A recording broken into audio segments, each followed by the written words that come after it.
The roots of today's US-German relationship date back decades. The building of the Berlin Wall in the 1960s cemented the alliance's foundations. Then US President John F. Kennedy standing at West Germany's side. Ich bin ein Berliner. The wall became a rallying point in the Cold War. Over decades, the communist Soviet system on the east faced off against a Western capitalist system. Another US president writing himself into the history books with this immortal demand. Mr. Gorbachev, tear down this wall. 3 years later, Germany was won. It heralded a new era in US-German relations. Barack Obama enjoyed a rock-star reception when he visited en route to the White House. We can be a little more informal among friends. But the alliance took a turn for the worse when Obama's successor, Donald Trump, was voted in. More than once, he appeared to disrespect German Chancellor Angela Merkel, for instance, when he ignored calls to shake her hand at a press conference. Relations between the two countries cooled down dramatically. Former German Foreign Minister Sigmar Gabriel blames a failure of diplomacy. Relations between Germany and America have always been difficult. But I think the problems have never run so deep. And this has to do with the fact that the current president is treating us more like enemies than allies or partners. Right now, there are unresolved tensions between the US and Germany. The Americans want Germany to meet its NATO defence spending commitments because the US says it's tired of footing the bill for the security of others. Secondly, the withdrawal of thousands of US soldiers from Germany, a move that's left some Germans feeling abandoned. And thirdly, the Nord Stream 2 gas pipeline, which in America's view makes Germany too dependent on Russian supplies. All of this is likely to remain controversial, no matter who wins the upcoming election. Of course, there are expectations of allies, in particular an ally as important as Germany. Germany will continue to be key. Even more important that the UK is on the way out, will be out by January 1. Berlin will be the epicenter of Europe. And so, of course, there are expectations, but I think much will change. It is not appropriate for the United States to be lecturing and insulting and harassing an ally as we have in the last 3.5 years. Donald Trump or Joe Biden, the eyes of the world are on the USA.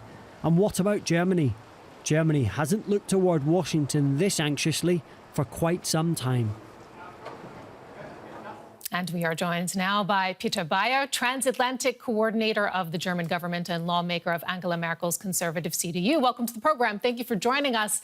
And I'd like to begin by asking you, what is at stake for German-American relations in this election? That is not an easy question. A lot of at stake, so to speak, if you look to the past 4 years that we experienced under Donald Trump as U.S. president, you see that a lot of scratches at the transatlantic fundament.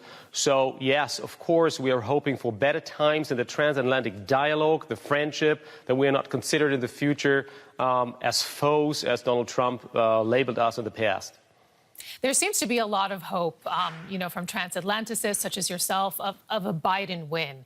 And I'd just like to ask you in that context, because there are already a number of sticking points in the transatlantic relationship, including the U.S. pressuring Germany to increase defense spending, to halt the Nord Stream 2 project, for example.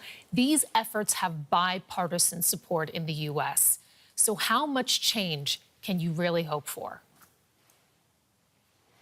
Yeah, I think the change will not be so much on the topics because there's a whole range of topics. You mentioned two of them. There are many more to add. But, the change that could come with a Joe Biden president are more in the communication and the respect we treat each other, vice versa, across the Atlantic, and the communication, how allies should communicate with each other, is very important to address these topics and to really constructively bring these topics closer to a solution. That is a fundamental prerequisite. Other than the rhetoric that you mentioned there, what U.S. foreign policy changes would you hope for from the next administration? Yeah, I mean, you look to the international organizations, to the multilateralism, as we call it. Joe Biden has already said he wants to strengthen international organizations. He wants to go back into World Health Organization. He wants to go back and join again the Paris Climate Accord. Only two examples. And also, I think he would play a very constructive role when it comes to the politics on Iran, this JCPOA, the agreement we had there. United States unilaterally withdraw from that. So there are many concrete things and projects I hope for that we can readdress them jointly together with the United States of America, because no single country alone can address these challenges. And just briefly before we go, you've said in a recent op-ed that Germany needs to do more, that Germany, for example, needs to improve its capacity to act. How so? Yeah, that is true. I mean, if you look to the mere organizational structure of how the federal government is working, that goes back decades to our Chancellor Konrad Adenauer, like in the 1900s and 50s.